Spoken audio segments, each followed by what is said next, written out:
して大学最後の夏、全米カレッジチームの選手として日本で行われる試合のため寄港した。夏子と出会ったのはその時だった。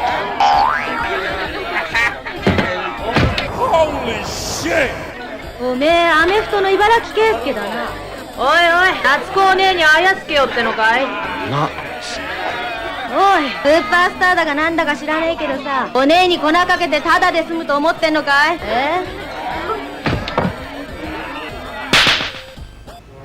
Fuck your couch, nigga. Today, we're going to talk about how to self-sponsor your own working visa in Japan. Yeah, buddy!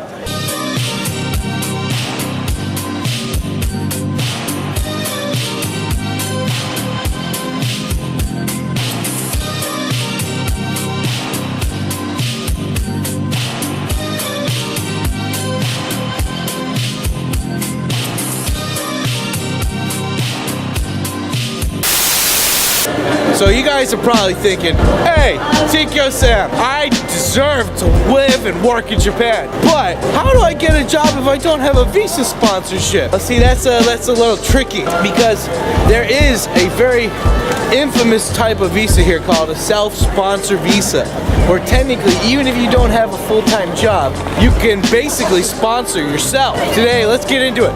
But it's a little loud here, just a little loud here. So let's go into my office.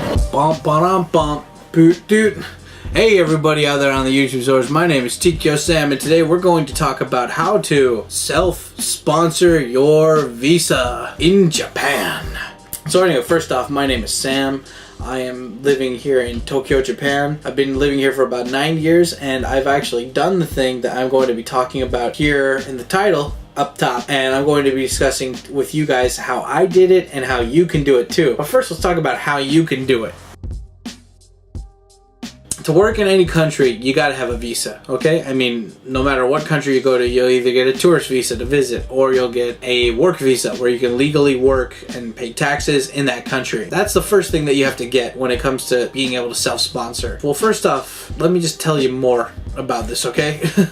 Again, I'm not really good at reading these scripted out notes, but I think it will be helpful for all of you guys. So, most of the people, especially Westerners that come to Japan, they're gonna fall into two categories. And I'm saying like a majority of people that come here that are from Western origin are usually more towards the educational industry versus all the others that are like IT or whatever, in my opinion, which is, of course, the best. Most of the people that come here and they do teaching, they're either going to be working at an Eikaiwa, which is a private set-up English school, or they're going to be working as an ALT, which is a public school teacher set up in the Japanese public schools as an English teacher that goes and teaches the kids at normal high schools, normal colleges, whatever. Mostly just junior high schools and elementary schools though. If you're going to be getting a job through an Eikaiwa, usually you're going to be getting a humanities visa. Now, this visa is great because it's called Kokusai Gyomu, which is basically, it lets you do any job that is in the international sphere. So, you're doing international marketing for a company, humanities visa. You're doing translating for a company, humanities visa. You're working for a tourist agency or whatever, humanities visa.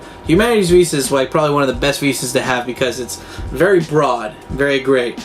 The next visa that you're going to get is an instructor visa, and this instructor visa, you are a bad instructor visa, this guy.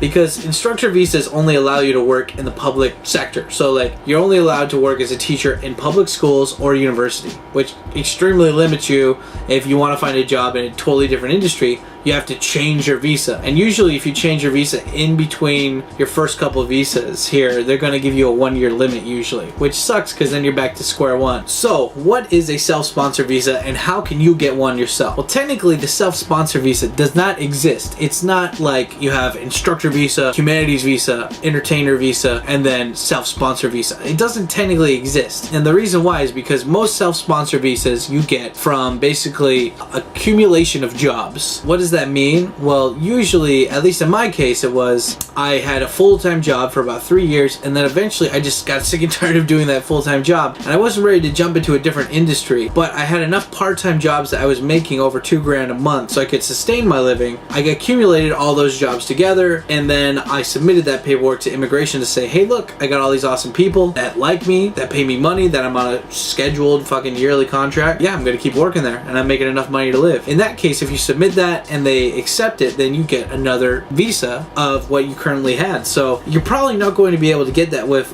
educator's visa unless you find a bunch of different part-time ALT contracts, which is possible, but it's not the norm. If you're in a countryside area and you already have a really good network, you can do that, but that's not something you do originally, like under 5 years of experience teaching here. Again, the self-sponsor visa, it technically doesn't exist. It's the same stamp or same visa status as the job that you had previously. The only difference is instead of relying on one sponsor for your visa, one workplace for your visa, you are relying on multiple different places with smaller contracts. So how exactly should you go about getting a self-sponsor visa? I'm gonna be honest with you guys. I think that if you get a self-sponsor visa, you're gonna have to put in a lot of legwork. It's gonna be a lot more work than if you find a normal visa or a normal visa sponsor. But anyway, let's get into how you're going to actually be able to start the ball, get the ball rolling, so to speak, on getting a self-sponsor visa.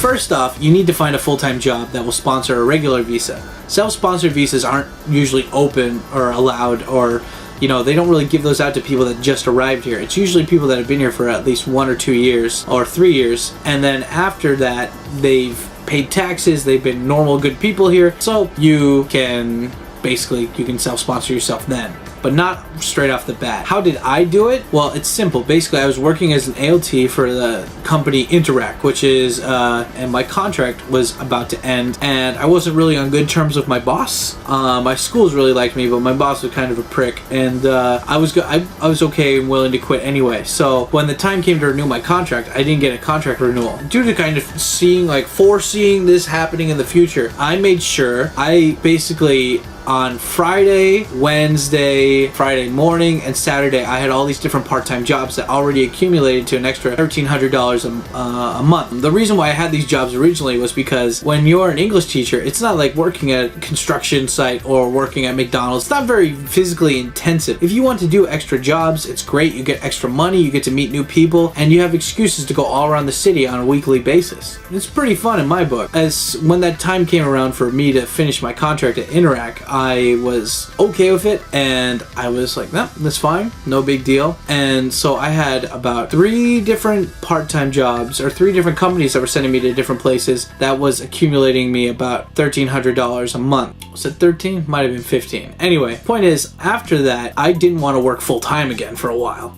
So what I simply did was I found another part-time job. In fact, I found 2 other part-time jobs that were near my house. They were both private English schools. They offered me about 10 to 15 more hours a week of classes. So I was still working only about 35 hours a week, but I was making, I don't remember, but I remember I was making somewhere between $2,700 and like $3,300 a month from my original $1,300 or $1,500, just because of all the hours I had picked up before or after the whole process happened, which was really good. So I was making over $3,000 a month on mostly a monthly basis, but I was not getting, I did not have a main employer. I had multiple employers. In fact, I think I had 5 at that time. Okay, so I had found enough part-time jobs to basically sponsor myself, and I had enough money I was making per month, because one of the prerequisites for having a self-sponsor visa is that you need to be making at least, this is speculation, I haven't actually confirmed this anywhere. There's lots of different websites that are going to be down in the links that you guys can go check out yourself that are all kind of hearsay, well, not hearsay, but it's all case by case, it seems. I had a friend in Yamanashi, which is the prefecture right next to Tokyo. He only was making 120,000 yen a month, which is about $1,200 a month, but he was able to self-sponsor. But also in Yamanashi, there's not a lot of foreigners. That might have been one of the reasons why as well. For just as a good rule of thumb, you should be making at least $2,300 a month from all your multiple jobs before you even try to think about self-sponsoring your visa, at least in a big city like Tokyo or anywhere. Anywhere that's a big city. Hiroshima, Osaka, Sapporo, whatever. That's a good rule of thumb to have. You're going to have to collect paperwork. Now, this is going to be paperwork mostly from either your employers, your current employers, or it's going to be also from your city hall. Your city hall is you're going to have to prove that you've been a good boy or good girl for these last couple of years. That means that you're going to have to provide your tax statements for the last times that you've been here, and if you owe any back taxes, you're going to have to pay those before you can submit for your visa. This is just to confirm usually that you're not a sketchy person. Unfortunately, a lot of people come over here that are not of Western persuasion for the most part, I think, and they get visas to either work or train or whatever, and then they usually stop doing what they originally intended to do and come here and then basically overstay their visa or just work under the table for a lot of things. It happens everywhere. As long as you weren't doing sketchy shit, you should be fine just to go down to the city hall and get those documents. If you want to know what those documents are, I'm going to put them right here. Check it out. You got 5 seconds. Oh yeah.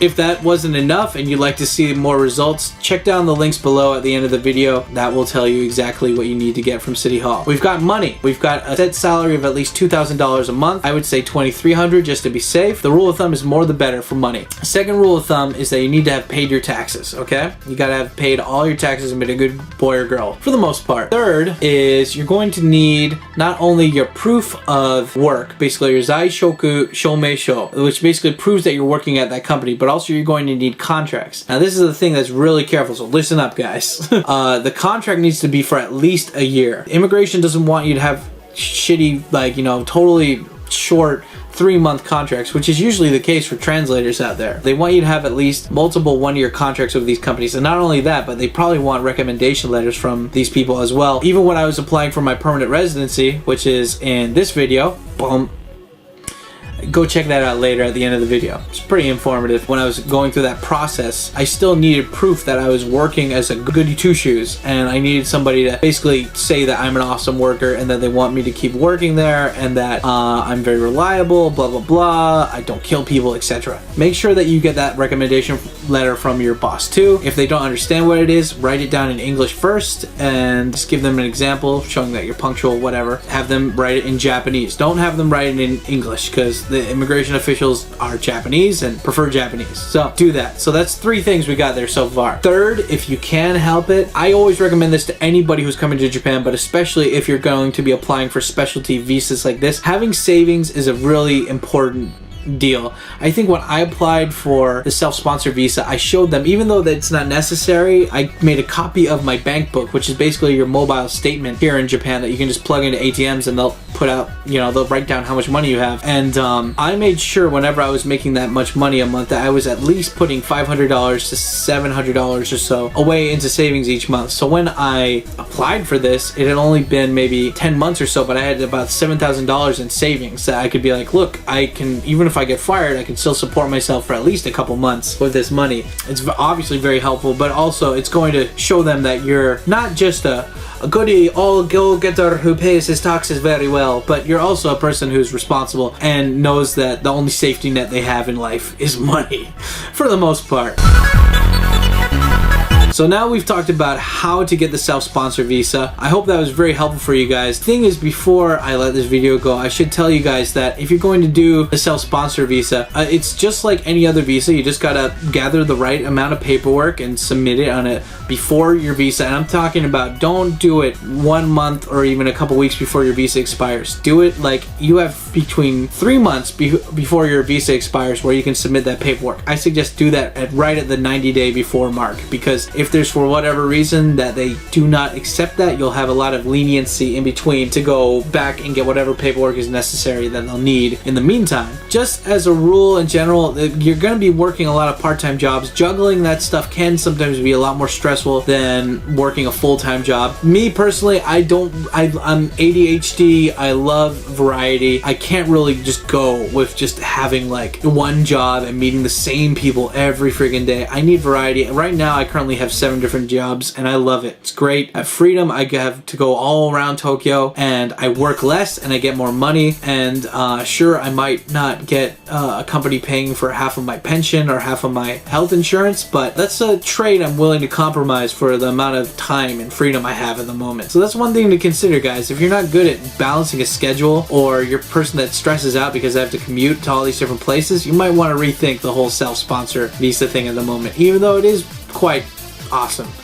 Also, I'd like to recommend that, or I'd at least like to point out that I did this at least like 4 years ago, so stuff might have changed since then, so don't take my word 100% on this. As far as I have been aware of, that in Japan, if you do not submit that you've quit your job or that you finished your job to immigration within 2 weeks, you could get in trouble, and you only have a certain amount of months to find a job before you get kicked out. To be honest, I think they had the same rule when that happened to me, but as long as you show that you've been looking for work, aka you just apply for jobs that you don't care about and go to those interviews just so immigration can go back and check and make sure that you did go to those and that you just simply didn't pass it, or instead of turning it down, instead of you turning it down, they obviously turned you down. If you can do that multiple times, you're going to at least have an excuse that you were looking for more jobs. Anyway, thank you for watching this today. If you have any other questions or feel like I didn't if I missed something, please feel free to write down in the comments below. If you thought this was informative, please like and share the video. And